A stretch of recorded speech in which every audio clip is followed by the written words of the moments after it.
Shalom Bapak Ibu Saudara yang terkasih, terpujilah Tuhan yang sudah menyatakan segala rahmat dan kebaikannya bagi kita, sehingga hari ini kita dapat datang beribadah kepadanya. Mari kita datang kepada Tuhan dengan hati yang penuh syukur, kita mengambil waktu teduh sejenak dan mempersiapkan diri memasuki ibadah.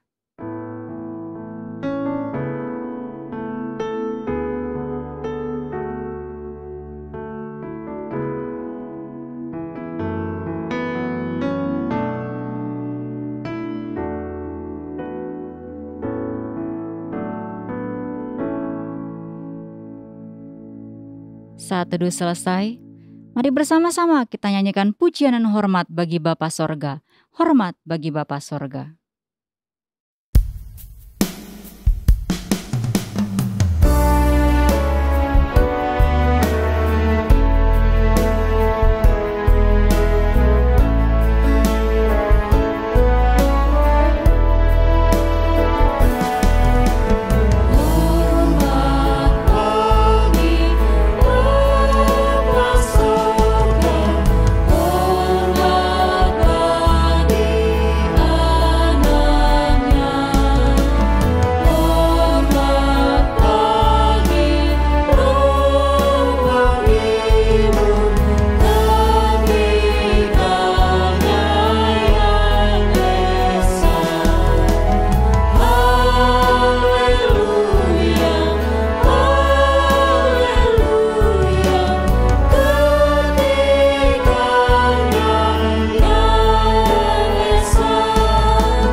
Mari kita berdoa. Pertolongan kita di dalam ibadah ini, biarlah jadi di dalam nama Bapa, di dalam nama Putra, dan di dalam nama Roh Kudus. Haleluya. Amin. Bersyukur kepada Tuhan atas kasih-Nya, bermazmur bagi namanya yang kudus. Dialah kebenaran dan kepadanya lah hati kita percaya. Mari meninggikan dan memuliakan nama Tuhan. Bersama-sama kita nyatakan, tinggikan dirimu.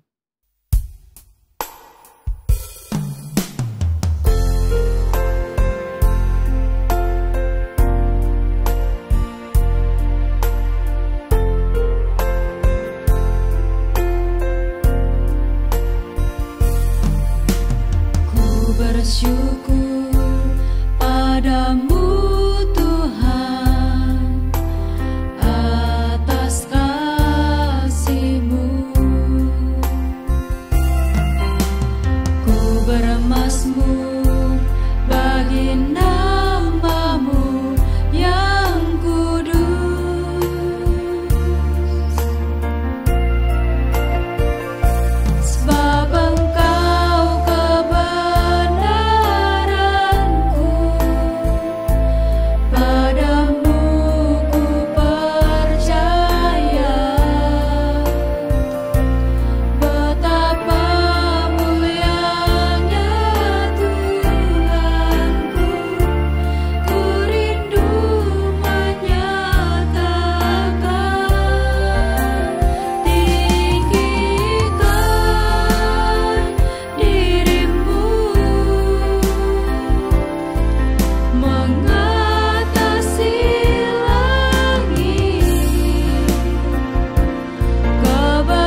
Bapak Ibu dipersilakan duduk kembali. Mari kita datang kepada Tuhan dengan rasa sesal dan juga dengan rasa malu dan dengan segala kerendahan hati kita. Mari kita mengakui akan dosa-dosa kita secara pribadi di hadapan Tuhan kita yang Maha Tahu. Mari kita berdoa. Bapa di surga, Bapa yang kami sembah, kami kenal di dalam Tuhan kami Yesus Kristus. Kembali kami mengucap syukur dan terima kasih ya Tuhan untuk napas hidup yang Tuhan anugerahkan bagi kami secara cuma-cuma sehingga kami hidup sampai saat ini di sini. Dan saat ini ya Tuhan kami datang di hadapan-Mu memohon belas kasihan pengampunan kepadamu ya Tuhan.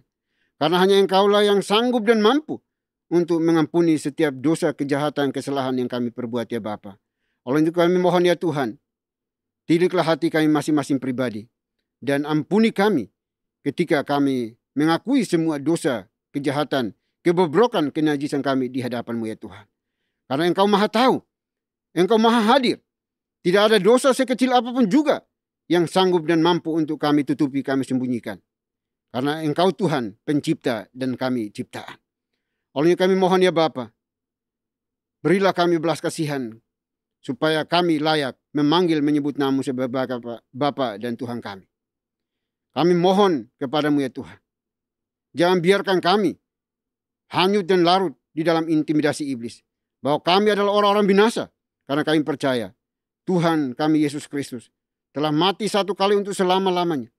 Darahnya tercurah di atas bukit Golgota. Cukup dan mampu untuk menebus, menguduskan, membersihkan dosa dan kejahatan kami.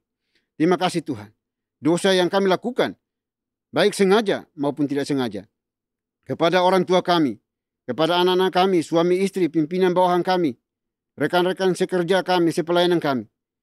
Jika kami telah menyakiti mereka, melalui perkata kami, perilaku kami mohon ampuni kami, kasihani kami Tuhan. Terima kasih Bapa, terima kasih Tuhan. Ini doa pengakuan dosa kami, yang kami panjatkan hanya dalam Kristus Yesus, Tuhan dan Juru Selamat kami satu-satunya. Kami berdoa dan memohon ampun. Haleluya. Amin. Baik Bapak Ibu, kita akan masuk dalam berita pengampunan dosa. Sebagaimana firman Tuhan mengatakan, kasihanilah aku ya Tuhan, menurut kasih setiamu. Hapuskanlah pelanggaranku menurut rahmat-Mu yang besar. Selaku pelayan Tuhan Yesus Kristus, saya memberitahukan bahwa Tuhan telah mengampuni setiap kita yang mengaku dosa-dosanya di hadapan Tuhan dalam nama Bapa, Putra, dan Roh Kudus. Amin. Bapak dan Ibu saya undang untuk berdiri. Bersama dengan gereja-gereja segala abad dan sepanjang zaman, mari menyatakan komitmen iman dengan hati, lidah, dan bibir kita dengan mengikrarkan pengakuan iman rasuli.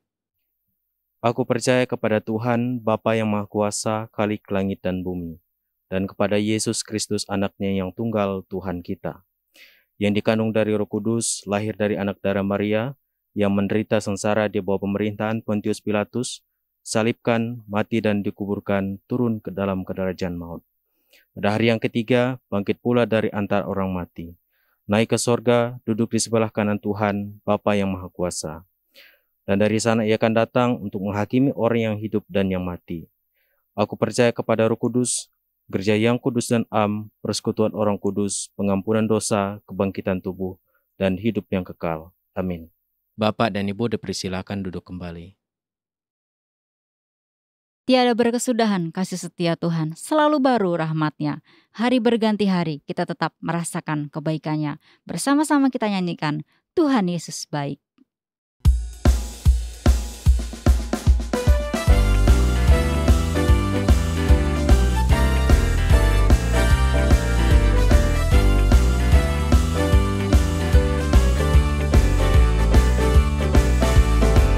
Tiada berkesudahan kasih setiamu Tuhan, selalu baru rahmat-Mu bagiku.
Salam Bapak dan Ibu yang terkasih dalam nama Tuhan kita Yesus Kristus. Saya mengundang untuk berdiri. Saya akan membawakan Mazmur Tuhan yang diambil dari nomor 5, ayat 8 sampai dengan 10, dan ayat 12 sampai dengan 13. Tetapi aku, berkat kasih setiamu yang besar, aku akan masuk ke dalam rumahmu, sujud menyembah ke arah bait-Mu yang kudus dengan takut akan Engkau. Tuhan, tuntunlah aku dalam keadilan-Mu karena seteruku. Ratakanlah jalan-Mu di depanku. Sebab perkataan mereka tidak ada yang jujur. Batin mereka penuh kebusukan. Kerongkongan mereka seperti kubur ternganga. Lidah mereka merayu-rayu. Tetapi semua orang yang berlindung padamu akan bersuka cita. Mereka akan bersorak-sorai selama-lamanya, karena Engkau menaungi mereka. Dan karena Engkau akan bersukaria orang-orang yang mengasihi nama-Mu. Sebab Engkaulah yang memberkati orang benar. Ya Tuhan, Engkau memagari dia dengan anugerah-Mu seperti perisai. Demikianlah Mazmur Tuhan, haleluya, amin. Bapak dan Ibu dipersilakan untuk duduk kembali. Untuk bersama-sama mempersiapkan hati kita bagi pemberitaan firman Tuhan yang akan disampaikan oleh Pastor Harrison Butar-Butar, bersama-sama kita nyanyikan Kau Berfirman.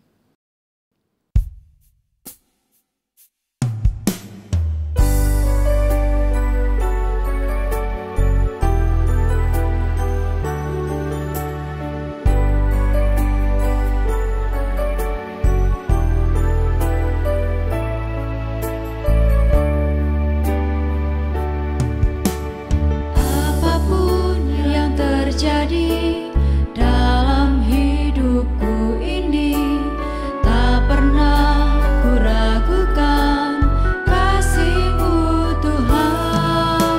Lewat gunung yang tinggi, dalam lembah yang curam, tak pernah kuragukan janji-Mu Tuhan. Kau dan sembuhkanku, Kau bersabda dan selamatkanku. Tiada yang mustahil bagimu, Yesus, ku percaya padamu. Kau berfirman dan sembuhkanku, Kau bersabda dan selamatkanku. Tiada yang mustahil bagimu, Yesus, ku percaya padamu. Yesus, ku percaya padamu. Yesus, ku percaya padamu.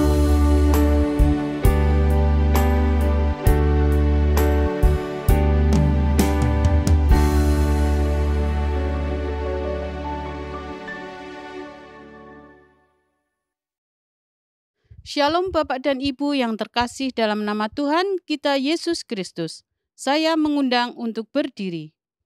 Saya akan membacakan firman Tuhan yang diambil dari Roma pasal 12 ayat 17 sampai dengan 21.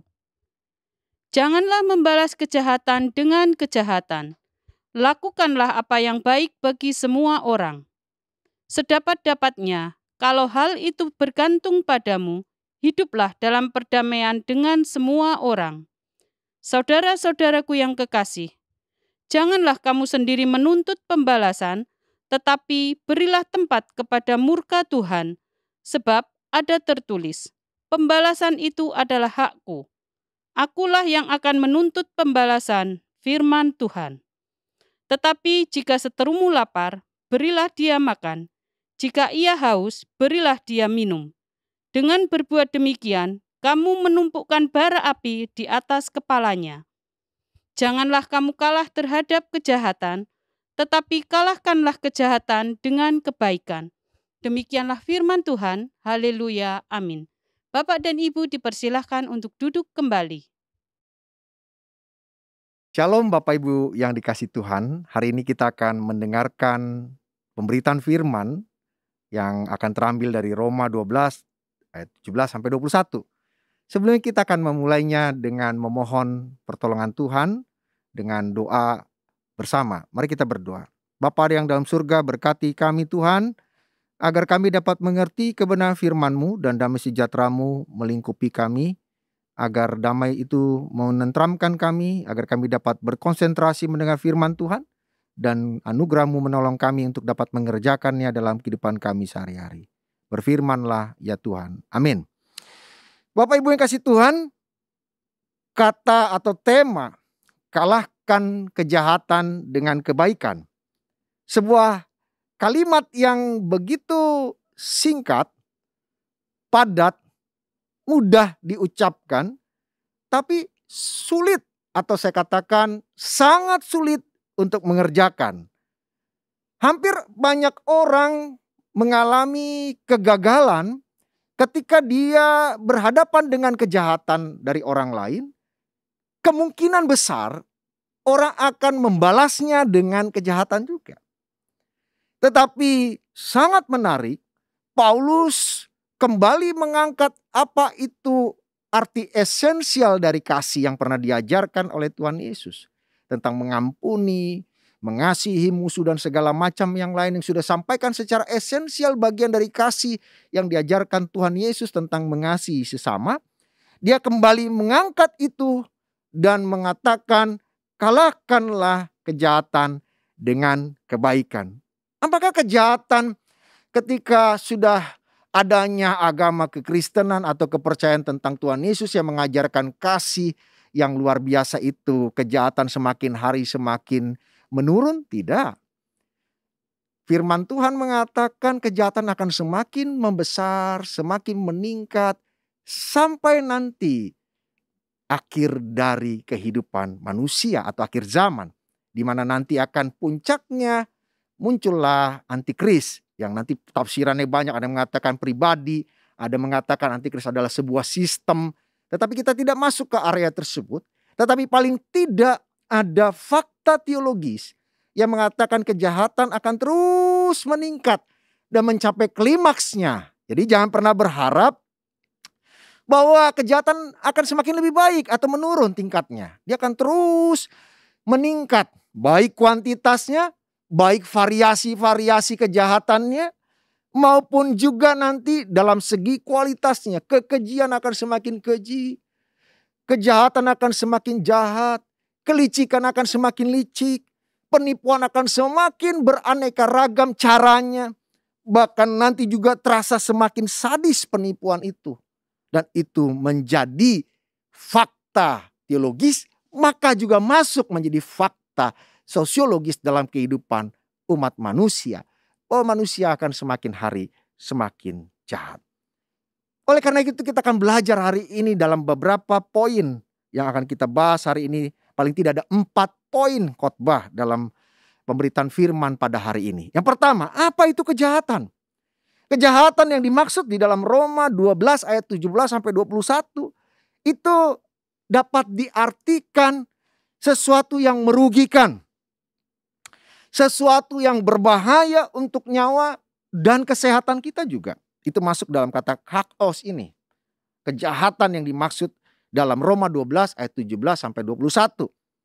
Itu dalam Thayer Dictionary dikatakan itu bisa artinya merugikan, berbahaya, salah, jahat, menyusahkan, atau merusak. Kalau bahasa Indonesia tidak terlalu segamblang itu. Bahasa Indonesia menerjemahkan kata jahat atau kejahatan adalah sangat jelek, buruk, sangat tidak baik, atau menghina orang. Jadi tidak terlalu tegas ke arah apa sih itu jahat dan apa sih dampak dari kejahatan itu. Nah, kata merugikan ini sangat menarik. Kata tadi kejahatan itu artinya kan pertama merugikan. Misalnya orang melakukan markup di perusahaannya, seorang oknum bagian dari perusahaan itu memarkup. Dia bukan hanya melakukan penipuan harga, tapi dia juga merugikan perusahaan. Dan kalau jumlahnya besar bisa mengguncang keuangan perusahaan, bahkan bisa mengguncang kehidupan dan penghidupan karyawan yang mungkin ratusan orang atau ribuan orang di perusahaan tersebut. Jadi kata merugikan ini jangan dilihat sebagai sesuatu yang sepele. Ya betul. Tapi dalam kasus-kasus kehidupan sehari banyak kasus kerugian atau merugikan orang itu mendatangkan efek yang berkelanjutan. Bukan hanya perusahaannya rugi, keuangan perusahaan goncang. Kalau perusahaan itu tidak mampu dia akan ambruk. Dan puluhan orang yang bersandar secara ekonomi kepada perusahaan itu akan menjadi tidak punya kelanjutan penghidupan lagi di perusahaan tersebut. Kemudian kata juga berbahaya untuk nyawa dan kesehatan itu juga bisa kita terjemahkan dalam bahasa sekarang. Misalnya melakukan pemerasan atau kriminal dengan kekerasan, dengan ancaman, dengan kejahatan-kejahatan lain, begitu ya, itu bahaya. Kalau kita udah memeras orang, kemudian kita mengancam dia, itu membahayakan dia, itu bahaya. Jadi itu yang dimaksud kejahatan dalam Roma 12 ayat 17 sampai 21. Kemudian juga yang dimaksud itu adalah jahat. Dalam Roma 12 17 sampai 21 kakos ini artinya juga jahat. Misalnya satu oknum melakukan perbuatan yang salah, kemudian karena oknum ini, bukan satu lah ya, misalnya beberapa oknum dalam sebuah institusi melakukan kejahatan, misalnya melakukan korupsi, misalnya dalam beberapa oknum dalam sebuah lembaga melakukan korupsi. Persoalannya bukan soal korupsinya saja, tetapi dengar baik-baik, karena beberapa oknum ini bisa saja orang menganggap lembaga itu lembaga yang korup. Dan itu sangat jahat. Padahal mungkin atau hampir dipastikan tidak semua korup atau ada beberapa orang yang baik di sana. Tetapi karena tingkah laku perbuatan beberapa oknum melakukan korupsi sehingga menimbulkan image bahwa lembaga itu korup dan orang mengeneralisir bahwa lembaga itu korup berarti sedang melakukan pembunuhan karakter terhadap semua orang di sana. Bahwa orang di sana orang tidak baik dan ini jahat. Jadi kejahatan itu bisa diartikan tidak hanya soal korupsi, soal menipu, tapi melihat dampak itu sangat hebat. Bahkan bisa mengancam nyawa orang, kesehatan orang, penghidupan orang dan yang lain-lain. Nah kemudian yang kedua, apa sih penyebab dari kejahatan? Nah ini sudah pasti kita semua berkata, iya Pak. Pastilah Pak, karena kalau secara teologis pasti karena Adam dan Hawa berdosa. Kembali nanti ke dalam Kejadian 3. Memang benar dan saya juga setuju bahwa dosalah yang membuat orang menjadi jahat. Ketika Adam mengatakan bahwa orang yang kau tempatkan di sisiku, itulah yang memberiku buah pengetahuan itu dan aku makan. Padahal dia sudah melakukan perbuatan yang melanggar perintah Tuhan untuk tidak makan buah dan sudah melakukan dosa. Dengar baik-baik, dosa pertama yang dilakukan oleh Adam adalah mengatakan perempuan yang kau tempatkan di sisiku itulah yang memberi aku makan buah dan aku makan. Persoalannya apakah soal makan buah atau tidak, itu bukan itu esensinya. Kita mau melihat lebih dalam. Bahwa karena dia melanggar firman Tuhan, maka timbullah sifat-sifat jahat di dalam dirinya dan hebat. Ketika dia mengatakan perempuan itu yang memberiku buah dan perempuan itu yang kau tempatkan, dia ingin mengatakan Tuhan kau salah. Kau yang salah Tuhan, kau kan yang menempatkan perempuan itu. keji ya. Jadi bukan aku yang salah, kau yang salah Tuhan. Kau yang menempatkan wanita itu di sisiku. Dan dialah yang membuatku jatuh. Karena dia menipu aku atau segala macam dan segala macam. Pokoknya dia yang salah dan kau yang salah Tuhan. Sebenarnya pada pangkalnya karena kaulah yang menempatkan perempuan itu di sisiku. Itu hebat loh. Ketika dia mengatakan perempuan itu atau Hawa yang membawaku untuk makan, dia yang mengatakan Tuhan salah. Yang kedua, yang lebih keji lagi kalau kita dalami kata Adam ini tentang perempuan yang kau tempatkan itulah yang memberi aku makan buah. Dia ingin mengatakan Hawa yang salah. Oh, udah kami sering dengar itu, Pak. Khotbah-khotbah seperti itu bahwa Hawa yang salah. Oh, tunggu. Kita coba cek baik-baik. Sebenarnya Adam ingin mengatakan Hawa yang salah Tuhan, dan karena itu dialah yang pantas, dialah satu-satunya pihak yang harusnya dan seharusnya menerima penghukuman dari Tuhan. Kejam, keji ini. Keji loh. Karena dia rela, dia tega menjadikan pasangannya untuk penerima hukuman yang dilakukan bersama-sama dosa itu. Hukumannya apa? Jelas itu Adam dan Hawa udah dengar. Kalau kau makan, kau mati. Jadi intinya saya rekonstruksi lagi. Adam ini mengatakan, Tuhan, Hawa inilah satu-satunya yang pantasnya mati. Gitu. Kejam sekali. Itulah dosa. Dosa membuat orang tega.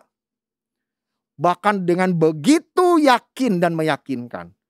Mengatakan aku benar, dia salah. Padahal dia juga pendosa. Bahkan ikut di dalam keberdosaan itu. Tetapi dia rela, dia tega. Katakan Hawa itu satu-satunya pihak yang harusnya mati. Wah, ini kejahatan membuat kita tega mengorbankan siapapun. Termasuk istri kita, anak kita, orang-orang kita kasihi. Semuanya kita tega karena dosa. Kalau dosa itu benar-benar menguasaiku dan menguasaimu. Kemudian yang ketiga. Kenapa sih perbuatan jahat menimbulkan rasa ingin membalas dari orang yang dijahati? Ini kan pertanyaan juga buat kita. Karena memang esensi dari dosa yang tadi dikatakan merugikan, merusak, menyusahkan, dan menimbulkan kebinasaan atau mengancam nyawa orang lain itu secara otomatis menimbulkan rasa. Dengar baik-baik. Semua perbuatan yang merugikan, merusak, menyusahkan orang lain atau menimbulkan atau bisa mendatangkan kebinasaan orang lain itu secara otomatis menimbulkan rasa kepahitan, marah, dendam, kebencian. Semuanya ini adalah rasa yang harus direspon dengan pembalasan. Rasa pahit, marah, dendam, benci yang ditimbulkan dari kejahatan tadi harus atau menimbulkan dorongan yang tidak bisa dikuasai oleh manusia untuk membalas. Saya senang film-film kungfu. Dan dari kecil sampai sekarang saya senang film kungfu. Jadi kalau dibilang film action, film romantik atau film apa, saya paling suka film kungfu. Tetapi memang ada hal yang harus kita punya filter yang baik di dalam menonton kungfu. Karena hampir semua film kungfu ceritanya adalah ada kejahatan, kemudian di revenge, dibalas. Jadi kesannya film kungfu tuh mengajarkan kita membalas dendam, membalas kejahatan dengan yang setimpal. Dan itu diberi predikat bahwa kejahatan itu bisa membunuh, harus kita melakukan pembunuhan lagi terhadap si pembunuh. Itu bukan dibilang kejahatan, tapi itu pembalasan yang setimpal. Dan ini menarik sekali. Walaupun itu sebuah film yang baik, tetapi kita patut waspadai nilai-nilai yang disampaikan sehingga kita tidak jatuh ke dalam pemahaman itu bahwa kalau dia mau bunuh saya, bunuh orang tua saya akan membunuh dia sebagai pembalasan yang setimpal. Dan itu bukan kejahatan, itu adalah keadilan. Hati-hati. Nanti itu kita bahas lebih dalam lagi tentang bagaimana pembunuhan dan segala macam di bagian yang kalau di detail nanti bicara tentang pembunuhan. Jadi saya ingin mengatakan bahwa kenapa perbuatan jahat itu menimbulkan rasa ingin membalas? Ya, karena dia merugikan, dia merusak, dia menyusahkan orang lain. Dan itu menimbulkan rasa pahit, rasa marah, dendam, benci yang harus direspon. Itu secara otomatis. Itu kuat sekali kekuatan daripada kebencian, kekuatan dari dendam, kekuatan dari marah, kekuatan dari kepahitan. Itu hebat sekali. Dan itu tidak bisa dikuasai atau tidak bisa dikendalikan oleh manusia. Hanya Tuhan yang mampu memberikan anugerah kepada kita. Kemudian yang keempat, bagaimana sikap orang Kristen terhadap kejahatan? Nah, ini yang luar biasa ini. Jadi sikap orang Kristen di dalam menghadapi itu, Paulus mengatakan di dalam Roma 12 ayat 18. Tadi kan kita baca dari Roma 12, 17 sampai 21. Bahwa kita harus mampu berdamai dengan orang jahat. Waduh. Jadi katanya di ayat 17 jangan membalas kejahatan dengan kejahatan. Tetapi dengan kebaikan. Tetapi di ayat yang ke-18 diberikan perbuatan konkret dari kebaikan itu adalah berdamai. Orang udah jahat sama kita. Sudah mungkin juga menyusahkan orang tua kita. Menipu orang tua kita. Usaha papa kita hancur karena orang itu. Kemudian kita diminta oleh firman Tuhan untuk berdamai dengan orang itu. Aduh. Oke lah, kalau aku Kristen. Oke lah, saya sudah dibaptis. Oke lah, saya sudah katekisasi. Tapi berdamai dengan orang yang jahat kepada orang tuaku, kepadaku. Tunggu dulu. Bahkan kalau bisa kita katakan, sampai mati. Aku tidak akan mau berdamai sama kamu. Bahkan aku akan ajarkan kepada anak-anakku. Kalau ketemu dia sampai mati, jangan pernah kalian mau bertemu dengan dia karena dia jahat.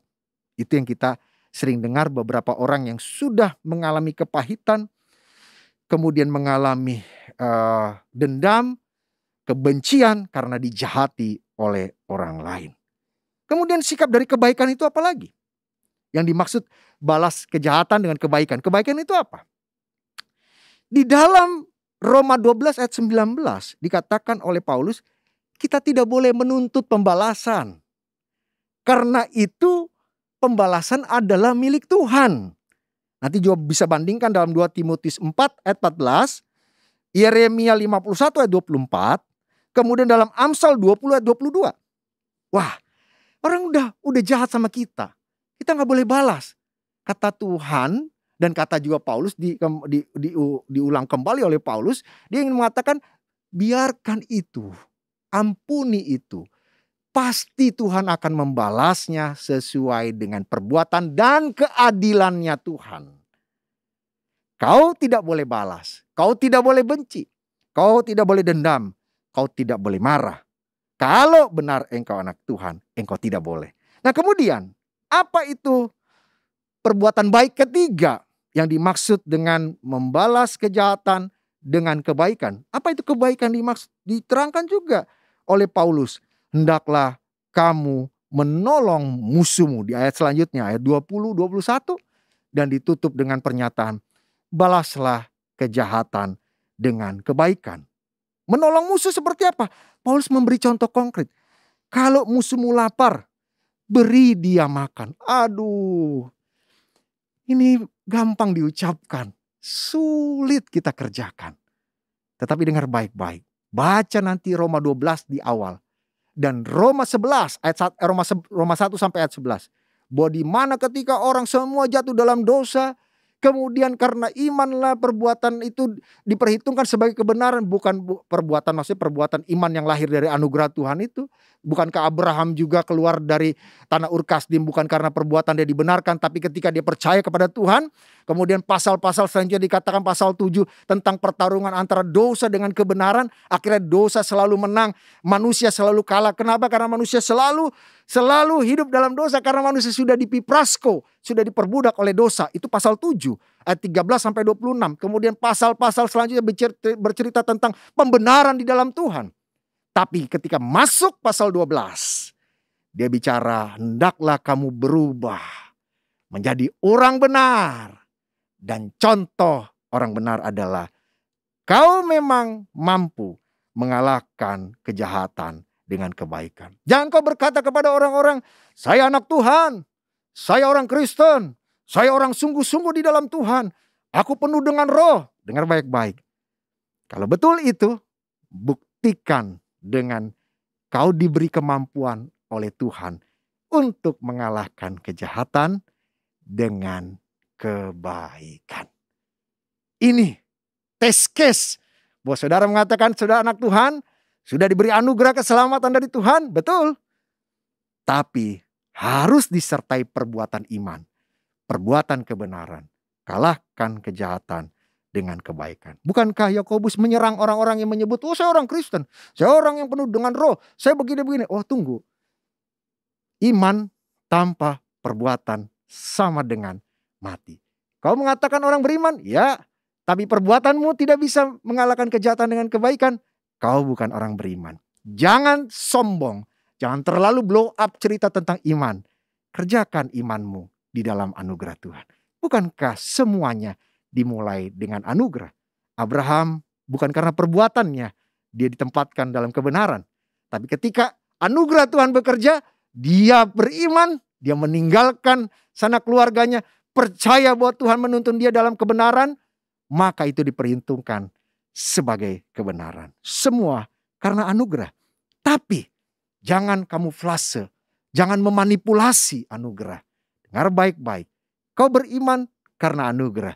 Ketika engkau mengatakan saya sudah diberi anugerah keselamatan, kerjakan, berubahlah oleh pembaharuan budimu. Apa salah satu bentuknya? Kalahkan kejahatan dengan kebaikan. Disitulah kemenangan orang Kristen. Kasih, mengasihi musuh, membalas yang jahat dengan yang baik. Tidak membalas yang jahat dengan kejahatan, tapi membalasnya dengan kebaikan. Kiranya firman Tuhan hari ini menolong saudara dan saya juga, mengingatkan saudara dan saya juga untuk mulai mengerjakan perbuatan iman. Melalui apa? Pembaharuan hidupmu dan hidupku. Pembaharuan akal budi. Melalui akal budi yang baru muncul, timbul, lahirlah perbuatan-perbuatan yang baik. Salah satunya adalah kalahkan kejahatan dengan kebaikan. Kalau ada orang yang jahat, kemudian dia mengalami kesulitan, tolong dia. Tidak mampu, minta Tuhan menolong kita. Berikan aku anugerah Tuhan, agar aku mengampuni orang tersebut. Bisa mengampuni orang tersebut. Dan itulah perjuangan iman kita. Kita mampu mengerjakannya? Tidak. Tapi di dalam anugerah Tuhan, saudara dan saya bisa. Di dalam Tuhan kita cakap menanggung segala perkara. Kiranya kita anak-anak Tuhan hidup dalam kebenaran. Kebenaran. Salah satu yang paling penting, kalahkan kejahatan dengan kebaikan. Mari kita berdoa. Bapa di dalam surga, terima kasih buat kebenaran firman-Mu. Ajari dan mampukan kami untuk mengalahkan kejahatan dengan kebaikan. Hanya karena anugerah-Mu kami mampu mengerjakan itu. Sebuah perjuangan iman dan perbuatan iman yang sulit kami kerjakan. Tetapi bersama-Mu kami cakap menanggung segala perkara. Kalau ada orang yang jahat kepada kami, ajari kami, mampukan kami mengampuni mereka. Bahkan menolong mereka jika mereka mengalami kesulitan. Biarlah kami selalu berbuat baik kepada semua orang, termasuk orang-orang yang jahat kepada kami. Jangan biarkan kami larut dalam kebencian, larut dalam dendam, larut dalam segala kepahitan hidup dan kekecewaan. Tapi biarkanlah roh kami dimerdekakan dalam anugerah-Mu. Dan kami mampu melakukan yang baik kepada semua orang, termasuk orang yang jahat kepada kami. Terima kasih Tuhan, tolong kami, pimpin kami, dan berkati kami dengan pertolongan-Mu. Dalam nama Tuhan Yesus kami berdoa. Amin. Bapak Ibu Saudara yang terkasih, pada hari ini kita juga diberikan kesempatan untuk memberikan persembahan yang terbaik bagi Tuhan. Persembahan dapat diberikan melalui nomor rekening atau QR yang tertera di layar atas nama Yayasan Moriah. Bersama-sama kita nyanyikan Bila Topan Keras Melanda Hidupmu.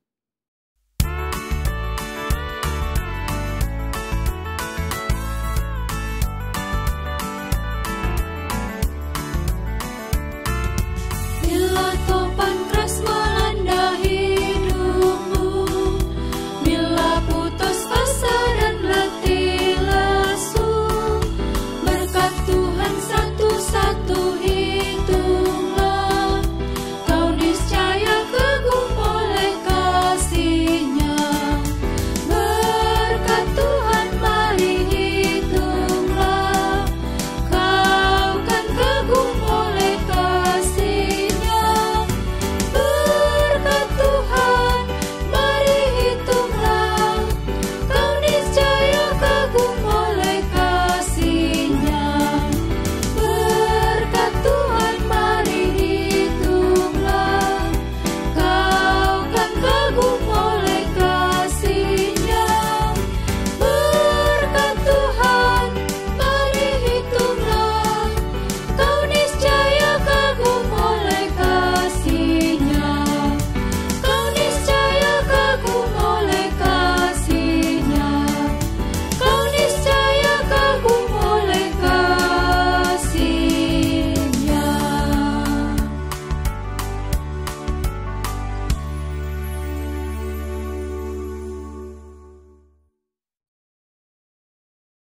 Baik Bapak Ibu Saudara dikasihi oleh Tuhan, kita akan masuk dalam doa syafaat pada hari ini. Doa syafaat akan diakhiri dengan doa Bapa kami. Bapak Ibu dipersilahkan bangkit berdiri untuk kita ucapkan secara bersama-sama. Mari kita berdoa. Bapa di surga, Bapa yang kami kenal, kami sembah di dalam Tuhan kami Yesus Kristus. Terima kasih untuk kesempatan hari ini ya Tuhan.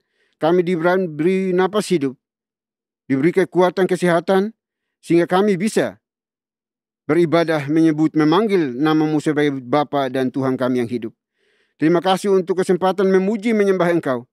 Dan terima kasih juga atas firman Tuhan yang sudah dikabarkan, diberitakan oleh abdi-Mu Pastor Butar-Butar bagi kami pada hari ini. Biarlah kami diingatkan untuk tidak membalas kejahatan dengan kejahatan, melainkan kami membalas kejahatan dengan kebaikan di dalam kehidupan kami ya Tuhan. Berkati anak-Mu di dalam setiap pekerjaan pelayanan, rumah tangganya, Tuhan buat menjadi berhasil. Terima kasih Bapa di surga. Dan kiranya pesan firman Tuhan hari ini tidak berlalu begitu saja dari setiap kami yang mendengarkannya. Tetapi kami lakukan oleh karena kuasa Roh Kudus-Mu di dalam kehidupan kami hari demi hari ya Tuhan. Terima kasih Bapa di surga, terima kasih. Kami berdoa menyerahkan seluruh anggota gereja ini ke dalam tangan kasih-Mu. Tuhan tolong kami semuanya supaya kami memiliki sikap yang benar di hadapan Tuhan dalam memperlakukan sesama kami. Yaitu tidak membalas kejahatan dengan kejahatan. Tetapi kami membalas kejahatan dengan kebaikan, menumpuk kebaikan di dalam kehidupan mereka. Dan Tuhanlah yang akan menjadi pembalasnya bagi setiap mereka yang terjolimi ya Tuhan. Terima kasih Bapa di surga. Kami percaya bahwa Tuhan menolong kami, memberkati kami. Tuhan peduli dengan kami. Sehingga Tuhan terus mau berbicara kepada kami. Sekalipun kami jatuh bangun di dalam dosa. Terima kasih Tuhan untuk kasih-Mu yang begitu besar atas kami anak-anak-Mu. Kami berdoa hari ini ya Tuhan. Menyerahkan juga seluruh pengurus gereja ini. Tuhan berkati kami. Baik pastor maupun guru Injil. Penatua diaken aktivis gereja ini. Tolong kami ya Bapa. Supaya kami juga tidak memiliki dendam, iri, benci kepada sesama kami. Bahkan cenderung untuk membalas kejahatan dengan kejahatan. Tapi tolong kami ya Bapa. Supaya kami semuanya bergandengan tangan bersama. Untuk menyatakan cinta kasih-Mu bagi orang-orang yang tidak suka, tidak senang dengan kami anak-anak-Mu ya Bapa. Terima kasih Bapa di surga, terima kasih. Kami berdoa pada saat ini ya Tuhan. Menyerahkan juga seluruh anggota gereja ini ke dalam tangan kasih-Mu. Tuhan berkati mereka masing-masing. Dalam kehidupan rumah tangga mereka. Di dalam pergumulan mereka. Kami serahkan ke dalam tangan kasih-Mu. Tuhan tolong mereka. Yang berteriak, berseru kepadamu. siang maupun malam. Kiranya Engkau berkenan mendengarkan dan memberikan jawaban yang terbaik bagi mereka yang percaya kepadamu ya Tuhan. Terima kasih Bapa di surga, terima kasih. Kami juga berdoa ya Tuhan untuk segala kebutuhan mereka. Kami serahkan ke dalam tangan kasih-Mu karena kami percaya Engkau sang provider yang hidup. Engkau sanggup menyediakan bagi mereka bahkan sebelum mereka meminta kepadamu. Sesungguhnya Tuhan telah menyediakan bagi mereka yang memohon dengan hati yang tulus di hadapan-Mu ya Tuhan. Terima kasih Bapa di surga, terima kasih. Mencoba berdoa pada saat ini Tuhan, bagi anak-anak-Mu yang membutuhkan pekerjaan, Tuhan berikan pekerjaan bagi mereka. Yang sudah memiliki pekerjaan, Tuhan berkati pekerjaan mereka semakin melimpah lagi. Agar mereka boleh menjadi saluran berkat bagi setiap orang yang membutuhkan uluran tangan mereka. Karena kami percaya Tuhan hidup, Tuhan berdaulat, Tuhan berkuasa atas hidup kami semuanya. Engkau adil ya Bapa di dalam memperlakukan kami umat-Mu sebagai biji mata-Mu ya Tuhan. Terima kasih Bapa di surga. Kami juga berdoa pada saat ini ya Tuhan. Menyerahkan mereka yang mengalami kelemahan fisik. Tuhan Engkau tolong mereka. Pulihkan, sembuhkan mereka yang memohon kepadamu ya Tuhan. Baik yang ada di rumah mereka maupun di setiap hospital. Kami mohon Tuhan tolong anak-anak-Mu dengan cara-Mu yang berkuasa. Terima kasih Bapa di surga, terima kasih. Kami juga berdoa pada saat ini ya Tuhan. Untuk seluruh anggota gereja di berbagai wilayah tempat di seluruh Indonesia. Kami serahkan ke dalam tangan kasih-Mu. Tuhan tolong mereka semuanya. Sehingga segala sesuatu yang mereka lakukan di dalam kehidupan keseharian mereka. Mereka senantiasa menghadirkan shalom Tuhan di dalam kehidupan mereka.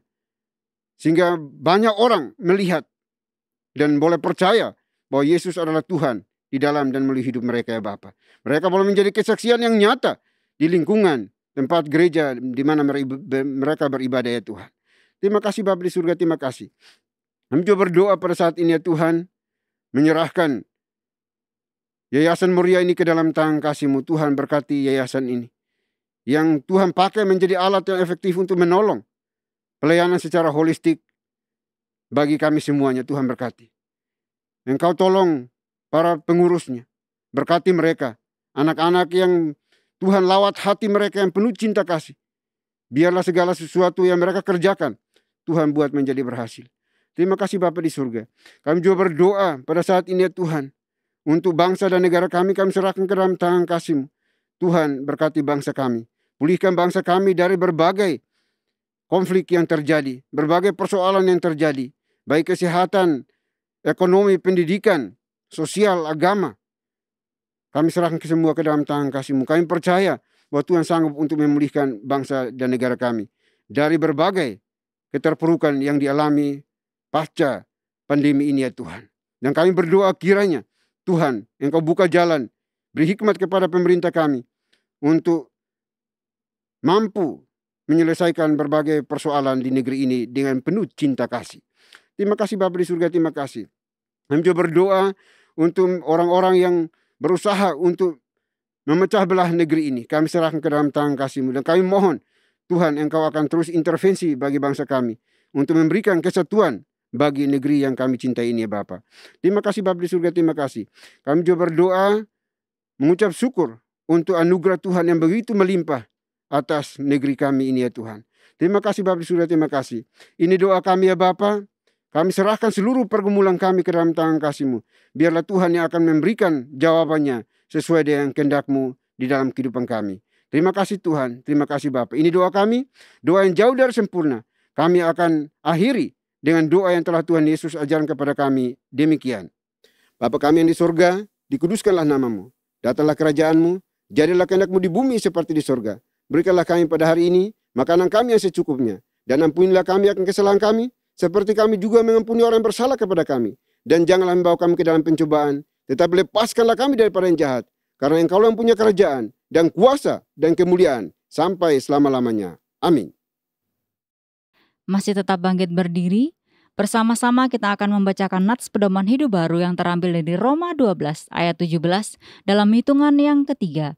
1, 2, 3. Janganlah membalas kejahatan dengan kejahatan. Lakukanlah apa yang baik bagi semua orang. Doksologi.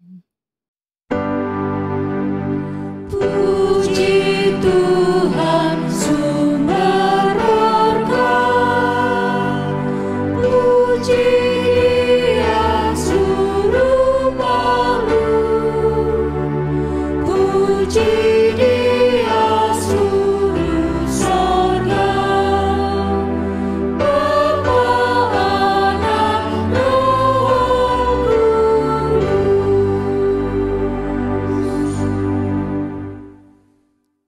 Bapak Ibu Saudara dikasihi oleh Tuhan, kita akan kembali melanjutkan tugas pekerjaan penatalan kita sepanjang hari ini. Namun jangan lupa pesan firman Tuhan yang sudah disampaikan bagi kita, supaya kita mengalahkan kejahatan dengan kebaikan dan jangan membalas kejahatan dengan kejahatan. Persiapkan hati kita dan terimalah berkat Tuhan. Kiranya anugerah damai sejahtera yang datangnya dari Bapa di surga, dari Tuhan kita Yesus Kristus, serta penyertaan pimpinan kuasa Roh Kudus, memimpin, menuntun, menyertai kita senantiasa, mulai hari ini sampai selama-lamanya. Haleluya. Amin.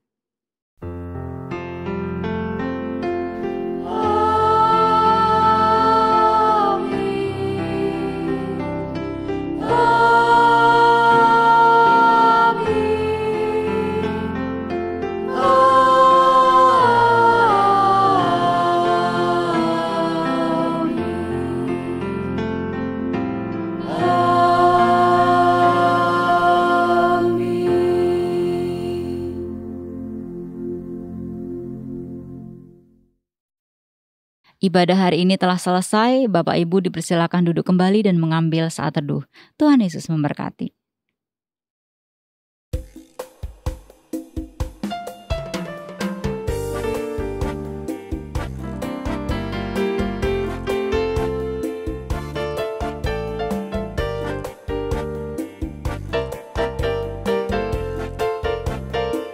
Biar bumi akan berlalu, biar bulan tak bercahaya lagi, biar langit akan bergoncang, matahari tak bersinar lagi.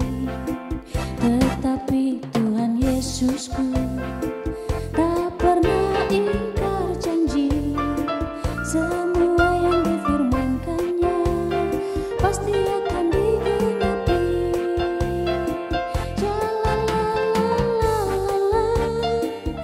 Aku cinta Yesus,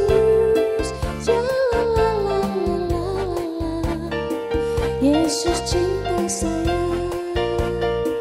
Biar bumi akan berlalu, biar bulan tak bercahaya lagi, biar langit akan bergoncang, matahari tak bersinar lagi. Tetapi Tuhan Yesusku tak pernah ingkar janji, semua yang difirmankannya pasti akan digenapi.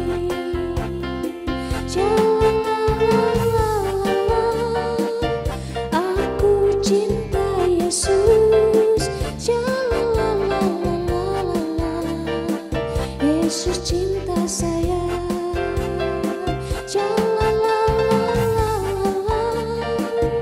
Aku cinta Yesus,